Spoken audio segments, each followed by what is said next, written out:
Hi hello ಎಲ್ರಿಗೂ ನಮಸ್ಕಾರ. ನಾನು ನಿಮ್ಮ ಆರ್.ಜೆ. ಸುನಿಲ್. ನಿನ್ನೆ ಸಾಕಷ್ಟು ಮಾಧ್ಯಮಗಳಲ್ಲಿ ನೀವೆಲ್ಲರೂ ನೋಡಿದ್ದೀರಾ, ಅಗ್ನಿ IPS, ಜೈ ಹಿಂದ್ ಈ ಥರ ಹಲವಾರು ಪೊಲೀಸ್ ಕಥೆ ಆಧಾರಿತ ಸಿನಿಮಾಗಳ ಬರಹಗಾರರಾಗಿ ಗುರುತಿಸ್ಕೊಂಡಿದ್ದಂಥ ಕನ್ನಡ ಚಿತ್ರರಂಗದ ಹೆಸರಾಂತ ನಿರ್ದೇಶಕರು SS ಡೇವಿಡ್ ಅವರು ಹಾರ್ಟ್ ಅಟ್ಯಾಕ್ ಆಗಿ ಸಂಡೇ ನಿಧನರಾದರು ಅಂತ.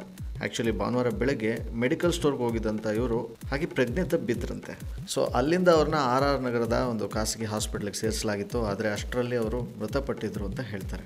ಸೊ ಹಾಸ್ಪಿಟಲ್ನಲ್ಲಿ ಇದ್ದಂಥ ಡೇವಿಡ್ ಅವರ ಶವವನ್ನು ವಿಕ್ಟೋರಿಯಾ ಹಾಸ್ಪಿಟ್ಲಿಗೆ ಸಾಗಿಸಲಾಗಿತ್ತು. ಸೊ ಇಷ್ಟು ಸುದ್ದಿನ ನೀವು ನೋಡಿದ್ರಿ, ಸಾಕಷ್ಟು ಜನರು ಬಂದಲ್ಲಿ ಮಾತಾಡಿದರು ಹಾಸ್ಪಿಟಲ್ ಹತ್ರ. ಬಟ್ ಮುಂದೆ ಏನಾಯಿತು ಅನ್ನೋದನ್ನು ಇವತ್ತಿನ ನಮ್ಮ ಕಾರ್ಯಕ್ರಮದಲ್ಲಿ ನಮಗೆ ಕನ್ನಡ ಚಿತ್ರರಂಗದ ಕೆಲವೊಬ್ಬರು, ಅಂದರೆ ಡೇವಿಡ್ ಅವರ ತುಂಬ ಹತ್ತಿರದ ಸಂಪರ್ಕದಲ್ಲಿ ಇದ್ದವರು ಆ ಒಂದು ವಿಚಾರನ ಮಾತಾಡ್ತಾರೆ. ಅವ್ರು ಏನು ಮಾತಾಡ್ತಾರೆ ಅಂತ ಬನ್ನಿ ಕೇಳೋಣ. ಮೊದಲನೇದಾಗಿ ಸಾಹಸ ನಿರ್ದೇಶಕರಾದಂಥ ಥ್ರಿಲ್ಲರ್ ಮಂಜು ಅವ್ರು ನಮ್ಮ ಜೊತೆ ಇದ್ದಾರೆ. ಈಗ ಹೇಗಿದ್ದೀರಾ ಸರ್? ಚೆನ್ನಾಗಿದ್ದೀನಿ. ಆ್ಯಕ್ಚುಲಿ ನಾನೀಗ ಕಾಲ್ ಮಾಡಿದ್ದು, ನಾನು ವಿಡಿಯೋ ನೋಡಿದೆ. ಆ್ಯಕ್ಚುಲಿ ಡೇವಿಡ್ ಅವ್ರದ್ದು ಇನ್ಸಿಡೆಂಟ್ ಆಗಿದೆಯಲ್ಲ, ನಿನ್ನೆ ನಾವೆಲ್ಲ ನಿಂತ್ಕೊಂಡು ಈ ಡೈರೆಕ್ಷನ್ ಡಿಪಾರ್ಟ್ಮೆಂಟ್ ಎಲ್ಲ ಬಂದಿದ್ರು. ಚಿತ್ರರಂಗದಲ್ಲಿ ಒಂದು 60-70 ಜನ ಬಂದಿದ್ರು. ಬಂದು ಎಲ್ಲ ನಿಂತ್ಕೊಂಡು ಅವ್ರ ಫ್ಯಾಮಿಲಿ ಯಾರಿಲ್ಲ ಸರ್, ಅದು ಸುನಿಲ್ ಅವ್ರೆ, ಅವ್ರ ಫ್ಯಾಮಿಲಿ ಯಾರಿಲ್ಲ. ಅವ್ರು ಯಾರೋ ಸಿಸ್ಟರ್ ಇದ್ರು, ಅವ್ರಿಗೂ ಪೊಲೀಸ್ ಕಡೆಯಿಂದ ಅವ್ರಿಗೂ ಪರ್ಮಿಷನ್ ಬೇಕಾಗಿತ್ತು. ಅವರು ನಮ್ಗೆ ಬರೋಕ್ಕಾಗಲ್ಲ, ಬೆಡ್ ರಿಟರ್ನ್ ಆಗಿದ್ದೀನಿ ಅಂದ್ಬಿಟ್ಟು ಅವರು ಪರ್ಮಿಷನ್ ಕೊಟ್ಟರು, ನೀವೇ ಮಾಡ್ಕೊಂಡ್ಬಿಡಿ ಏನಾದ್ರು ಮಾಡಿ ಅಂತ. ಅವ್ರ ಕಡೆ ಯಾರೋ ಒಬ್ಬ ಗೊತ್ತಿರೋ ನಮ್ಮ ಮನೋಜ್ ಅಂತ ಒಬ್ಬರನ್ನ ಅವರು ಇದ್ದಾರೆ ಅಂತ ಹೇಳಿ ಎಲ್ಲ ಇದು ಮಾಡಿ ನೆನ್ನೆಲ್ಲ ಫುಲ್ಲೇ ಇದ್ದಿದ್ದು ನಾವು. ನೆನ್ನೆಲ್ಲ ಅಲ್ಲಿ ವಿಕ್ಟೋರಿಯಾ ಹತ್ರ ಇದ್ದು ಸಾಯಂಕಾಲ 5 ಗಂಟೆ ಆಯ್ತು ಎಲ್ಲ ಕಾರ್ಯ.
ಏನೇನೋ ಹೇಳ್ತಾ ಇರ್ತಾರೆ ಸರ್, ಅದು ಯಾರು ಕಂಟ್ರೋಲ್ ಮಾಡಕ್ಕಿರಲ್ಲ. ಒಬ್ರು ಈ ಕಂಟ್ರೋಲ್ ಸ್ವಿಚ್ ಅಂತ ಒಂದಿರುತ್ತೆ ಗೊತ್ತಾ, ಈಗ ಯಾವುದೇ ಇನ್ಸ್ಟ್ರೂಮೆಂಟ್ಗಾಗಲಿ ಟಿವಿಗೂ ಒಂದು ಕಂಟ್ರೋಲ್ ರಿಮೋಟ್ ಇರುತ್ತೆ.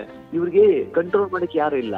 ಸೊ ಏನಾಗುತ್ತೆ, ಅವ್ರ ಪ್ರಪಂಚ ಅವ್ರು ಇರ್ತಾರೆ, ಏನೋ ಅವ್ರು ಮಾಡಿದ್ದೇ ಸರಿ ಅನ್ನೋ ರೀತಿ ಇರ್ತದೆ, ಪಾಪ ಗೊತ್ತಾಗಲ್ಲ. ಸೊ ಆ ಥರ ಆಗಿ ಕೆಲವೊಂದು ಬ್ಯಾಡ್ ಹ್ಯಾಬಿಟ್ಸ್ಗೆ ಕನ್ವರ್ಟ್ ಆಗ್ಬಿಡ್ತಾರೆ.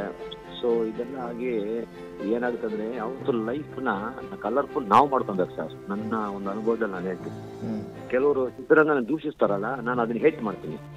ಏಕೆ ಅಂತ ಹೇಳಿ, ಈಗ ನನ್ನ ವಿಚಾರಕ್ಕೆ ಬರ್ತೀನಿ. ನಾನು ಇಷ್ಟು ವರ್ಷದಿಂದ ಈ ಚಿತ್ರರಂಗದಲ್ಲಿ ಹೆಸರು ಮಾಡಿದ್ದೀನಿ, ಅಭಿಮಾನಿಗಳನ್ನ ಸಂಪಾದನೆ ಮಾಡಿದ್ದೀನಿ, ಎಷ್ಟೋ ಜನ ಫ್ರೆಂಡ್ಸ್ ಸಿಕ್ಕಿದ್ದಾರೆ ಚಿತ್ರರಂಗದಲ್ಲಿ, ಎಷ್ಟೋ ಒಳ್ಳೊಳ್ಳೆ ಸ್ನೇಹಿತರಿದ್ದಾರೆ. ಇವೆಲ್ಲ ಆಮೇಲೆ ಆ ಹೆಸರು ಬರೋದಕ್ಕೂ ಕಾರಣ ಇವೆಲ್ಲ ಈ ಚಿತ್ರರಂಗನೇ ಸರ್. ಚಿತ್ರರಂಗನ ನಾವು ಹೆಂಗೆ ನಾವು ನೋಡ್ಕೊಂಡು ಹೋಗ್ತೀವೋ ಅದು ಸ್ವಲ್ಪ ತುಂಬಾನೇ ಹೆಲ್ಪ್ ಆಗುತ್ತೆ ಸರ್. ನಾವು ಕ್ರಿಯೇಟ್ ಮಾಡ್ಕೊಬೇಕು ಸರ್ ನಮ್ಮ ಲೈಫ್ನ. ಸೊ ಯಾರಿಗಾಗಲ್ಲ ಸರ್ ಸುನಿಲ್ ಅವ್ರೆ, ಯಾರು ಆಗಲ್ಲ. ನಮ್ಮ ಒಂದು ಆಂಗಲ್ ನಲ್ಲಿ ಯಾವ ತಪ್ಪು ಯಾವ ಸರಿ ಅಂತ ನೋಡ್ಕೊಂಡು ನಾವು ಹೋಗ್ತಾ ಇರ್ಬೇಕು ಹೊರತು ಇನ್ನೊಬ್ರು ನಮ್ಗಾಗ್ತಾರೆ ಅವ್ರು ನಮ್ಗಾಗ್ತಾರೆ ಅವೆಲ್ಲ ಕಟ್ಟಿ ಇಟ್ಬಿಡ್ಬೇಕು ಸೈಡಲ್ಲಿ ಹಿಂಗೆ. ಸೊ ಕಲರ್ಫುಲ್ ನಾವೇ ಮಾಡ್ಕೊಬೇಕು. ಡೇವಿಡ್ ಅವರು ಎಡವಿದ್ದೆಲ್ಲಿ ಅಂತ ಹೇಳ್ತೀರಾ? ಅದೇ ನಾನೀಗ ಇಷ್ಟೊತ್ತು ಹೇಳೋದಲ್ಲ, ಎಡವಿದ್ದೆಲ್ಲಿ ಅಂದ್ರೆ ಒಬ್ಬಂತಿ.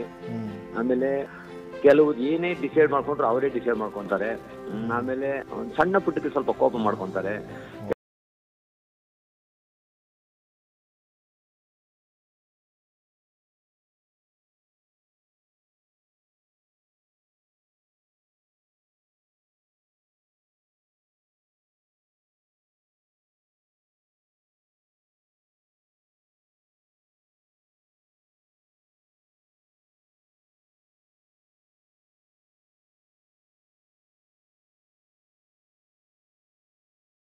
ಬರಲ್ಲ.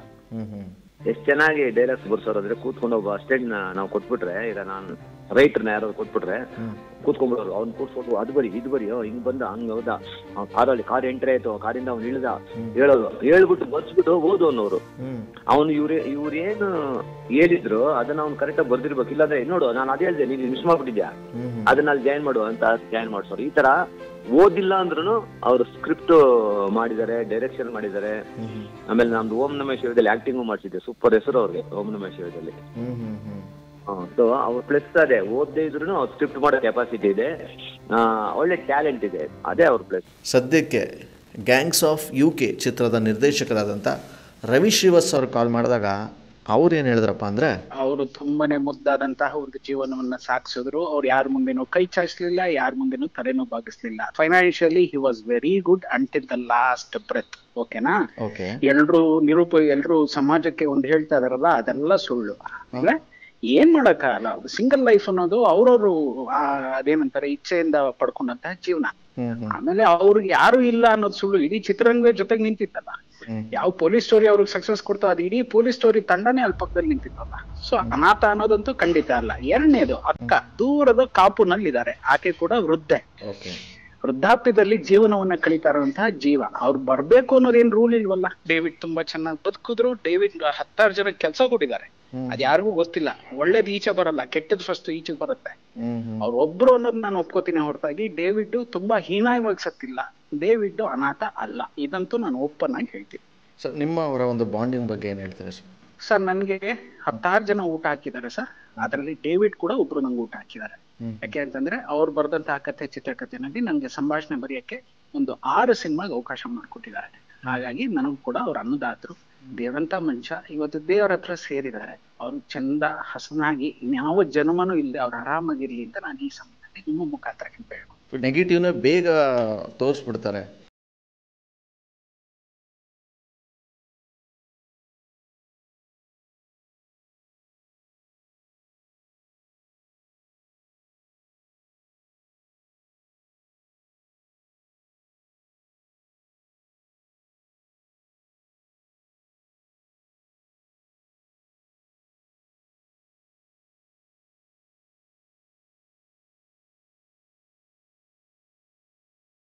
ಅಷ್ಟೇ. Okay sir, thank you so much sir ಮಾತಾಡಿ. Thank you so much. So ಇವತ್ತಿನ ಈ ಒಂದು ಎಪಿಸೋಡ್ನಲ್ಲಿ ನೀವೆಲ್ಲ ಕೇಳಿದ್ರಿ ಥ್ರಿಲ್ಲರ್ ಮಂಜು ಅವ್ರ ಮಾತನ್ನಾಗಿರ್ಬೋದು ಅಥವಾ ರವಿ ಶ್ರೀವತ್ಸ ನಿರ್ದೇಶಕರು ಇವರ ಮಾತುಗಳನ್ನು. ಸೊ ಮುಂದಿನ ಎಪಿಸೋಡಲ್ಲಿ ನಾನು ನಿಮ್ಮನ್ನ ಭೇಟಿ ಆಗ್ತೀನಿ. ಡೇವಿಡ್ ಅವರ ಆತ್ಮಕ್ಕೆ ಶಾಂತಿ ಸಿಗಲಿ ಅಂತ ನಾವು ಕೂಡ ದೇವರಲ್ಲಿ ಕೇಳ್ಕೊಳ್ತಾ ಈ ಒಂದು ಕಾರ್ಯಕ್ರಮ ಮುಗಿಸ್ತಾ ಇದ್ದೀನಿ. ಧನ್ಯವಾದ.